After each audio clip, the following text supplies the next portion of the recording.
ഒരു ഇൻസിഡൻറ്റ്, അതിൻ്റെ 3 different perspective, 3 വ്യത്യസ്ത ആളുകളിലൂടെ കാണിച്ചു തരുന്ന ഒരു കിഡിലൻ ജാപ്പനീസ് ചിത്രമാണ് മോൺസ്റ്റർ. ഒരു സിംഗിൾ മദർ, അവർക്കൊരു മകനുണ്ട്.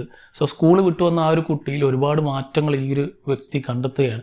സോ എന്താണ് അതിന് കാരണം എന്നറിയാൻ വേണ്ടിയിട്ട് സ്കൂളിലേക്ക് പോവുകയും അവിടെ നടക്കുന്ന കുറച്ച് കാര്യങ്ങളൊക്കെ ആദ്യം നമുക്ക് കാണിച്ചു തരും. അത് കഴിഞ്ഞ് അടുത്തൊരു പെർസ്പെക്റ്റീവിലൂടെ ആ സ്കൂളിലുള്ള ഒരു സ്കൂൾ ടീച്ചർ ആൾ കണ്ടിട്ടുള്ള, ആൾ ചെയ്തിട്ടുള്ള കുറേ കാര്യങ്ങൾ ആളുടെ പെർസ്പെക്റ്റീവിലൂടെ കാണിച്ചു തരും.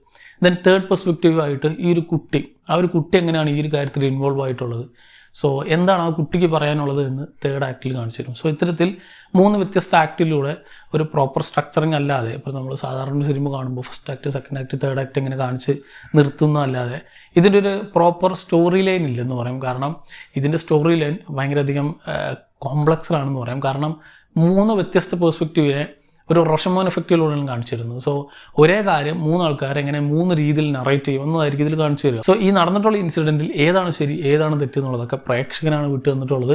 ഇതിനൊരു പ്രോപ്പർ ജസ്റ്റിഫിക്കേഷൻ ഇല്ല ഒന്നിനും. കാരണം ഇതാണ്, ഇങ്ങനെയാണ് നടന്നിട്ടുള്ളതെന്ന് ഒരിക്കലും ഇത് പറയുന്നില്ല.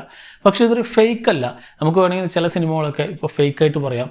ഇപ്പോൾ നമുക്ക് തമിഴിൽ തന്നെ വിറുവേണ്ടി എന്നൊരു ചിത്രമുണ്ട്. അതിൽ ഇതേപോലെ പെർസ്പെക്റ്റീവ് മാറ്റി പറയുന്ന സിനിമയാണ്. അതുപോലത്തെ ഒരുപാട് റോഷമോൻ എഫക്റ്റുള്ള സിനിമകളുണ്ട്. നമുക്ക് ഓൾറെഡി നമ്മൾ ഇതിനു വേണ്ടി സെപ്പറേറ്റ് ആയിട്ട് എന്താണ് റോഷമോൻ എഫക്റ്റ് എന്നൊക്കെ നമ്മളൊരു വീഡിയോയിൽ ചെയ്തിട്ടുണ്ട്.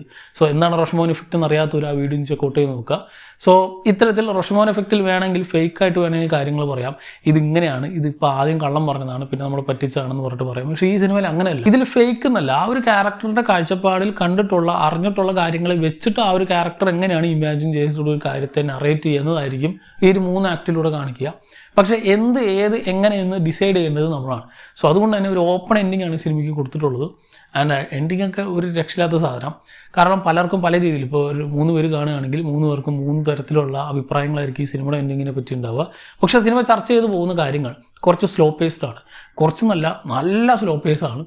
എഴയണ പോലെ നമുക്ക് പല സമയത്തും തോന്നും. പക്ഷേ ആ സ്ലോ പേസ്നെസ് അതിന് തുടക്കം മുതൽ അവസാനം വരെയുണ്ട്. ഒരു പർട്ടിക്കുലർ പോയിന്റ് എത്തുമ്പോൾ ഇതിൻ്റെ നറേഷൻ മൊത്തം മാറി ഒരു ഹൈ സ്പീഡ് റൺ ഇതൊന്നും നടത്തില്ല. പക്ഷേ ഇതിൻ്റെ പേസിങ്ങിലേക്ക് നമ്മൾ അറിയാതെ ഇഴകിച്ചേർന്ന് പോകും. കാരണം ഇനീഷ്യലി കാണിക്കുന്ന കാര്യങ്ങൾ പിന്നീട് റിപ്പീറ്റ് ചെയ്ത് വരുമ്പോൾ അത് വേറൊരു പെർസ്പെക്റ്റീവിലൂടെ, വേറൊരു ആളുടെ കാഴ്ചപ്പാടിലൂടെ കാണിക്കുമ്പോൾ കുറച്ചൊക്കെ ഇൻട്രസ്റ്റിംഗ് ആയിട്ട് വരും. ദെൻ അഗൈൻ തേർഡിലേക്ക് വരുമ്പോൾ പിന്നെയും കുറച്ചും കൂടി ഇൻട്രസ്റ്റിംഗ് ആയിട്ട് വരും. സോ ഐ തിങ്ക് പെർസ്പെക്റ്റീവ് കാണിക്കുന്ന, അറ്റ്ലീസ്റ്റ് ഒരു 2 പെർസ്പെക്റ്റീവ് കാണിക്കുന്ന സിനിമകളൊക്കെ ആയിരിക്കും കൂടുതൽ.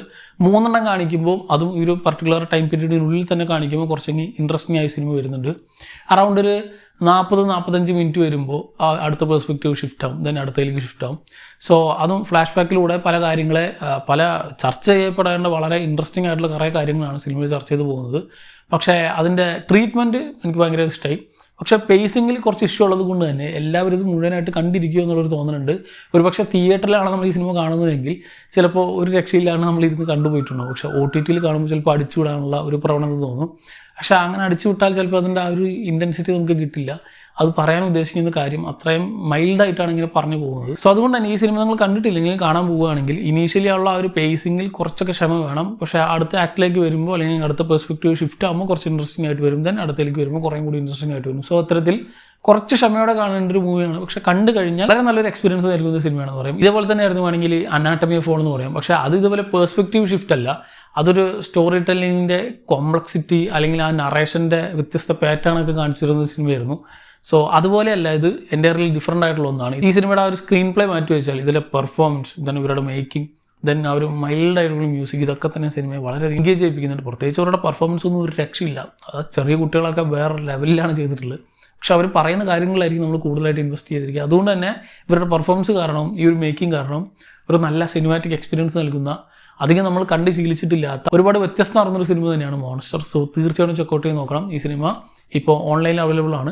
ഐ തിങ്ക് OTT പ്ലാറ്റ്ഫോമിലൊന്നും ഇന്ത്യയിൽ അവൈലബിൾ ആണെന്ന് തോന്നുന്നു. സോ കുറച്ചൊന്ന് തപ്പി നോക്കണം, എന്നാലേ കിട്ടുള്ളൂ. സോ തീർച്ചയായിട്ടും കണ്ടു നോക്കുക. കാണുമ്പോൾ ഞാൻ ഈ പറഞ്ഞ ഒരു പേസിങ് ഒന്ന് മനസ്സിൽ വെച്ചുകൊണ്ട് കണ്ടു നോക്കുക. കുറച്ച് മെല്ലെയാണ്, സോ ക്ഷമ വേണം. ആ ക്ഷമയോടെ കണ്ടാൽ തീർച്ചയായിട്ടും ഇഷ്ടപ്പെടുന്ന ഒരു സിനിമ തന്നെയായിരിക്കും മോൺസ്റ്റർ എന്ന പടം. സോ ഓൾറെഡി ഈ ഒരു സിനിമ നിങ്ങൾ കണ്ടവരാണെങ്കിൽ സിനിമയെ പറ്റിയുള്ള നിങ്ങളുടെ അഭിപ്രായം താഴെ കമന്റ് ബോക്സിൽ കമന്റ് ചെയ്യുക. മറ്റൊരു വീഡിയോയിലൂടെ വീണ്ടും കാണാം.